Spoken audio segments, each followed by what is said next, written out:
You have 5 minutes. Begin.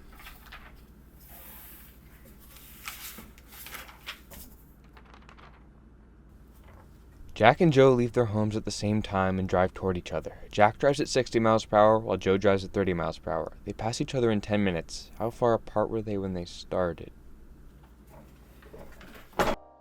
It was another baffling case, but then you don't hire a private eye for the easy ones. My name is Bullet, Tracer Bullet. What people call me is sometimes less than flattering. I'm a private eye, if it wasn't obvious already. The last thing I wanted this morning was a case to solve, but the dame who brought it was persuasive. Most dames are, somehow.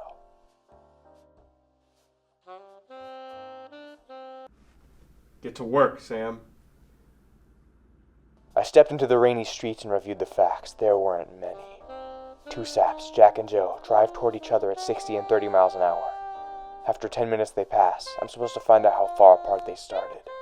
Questions poured down like the rain. Who are these mugs? What were they trying to accomplish? Why was Jack in such a hurry? And what difference does it make where they started from? I had a hunch that before this was over, I'd be sorry I asked. First, I figured I'd try the Higgins dame. Sandra and I never got along, but I didn't have time to take chances. Sandra had a face that suggested somebody upstairs had a weird sense of humor, but I wasn't going to her place for laughs. I needed information. I'm not going to give you the answers. Do your own work. The Higgins dame wasn't talking. Someone had gotten to her first and shut her up good.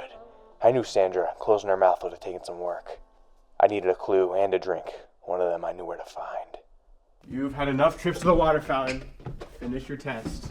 Suddenly, a gorilla pulled me into an alley, squeezed my spine into an accordion, and played a polka on me with brass knuckles. The inside of my head was exploding with fireworks. Fortunately, my last thought turned out the lights when I left. When I came to, the pieces all fit together. Jack and Joe's lives were defined by integers. Obviously, they were part of a number racket. I pulled the files on all the numbers big enough to keep Sandra quiet and want me out of the picture. The answer hit me like a .44 caliber slug. It had to be the number they call Mr. Billion. Case closed. Time's up. Bring your papers forward. What'd you get, Sam? I think the answer's 15.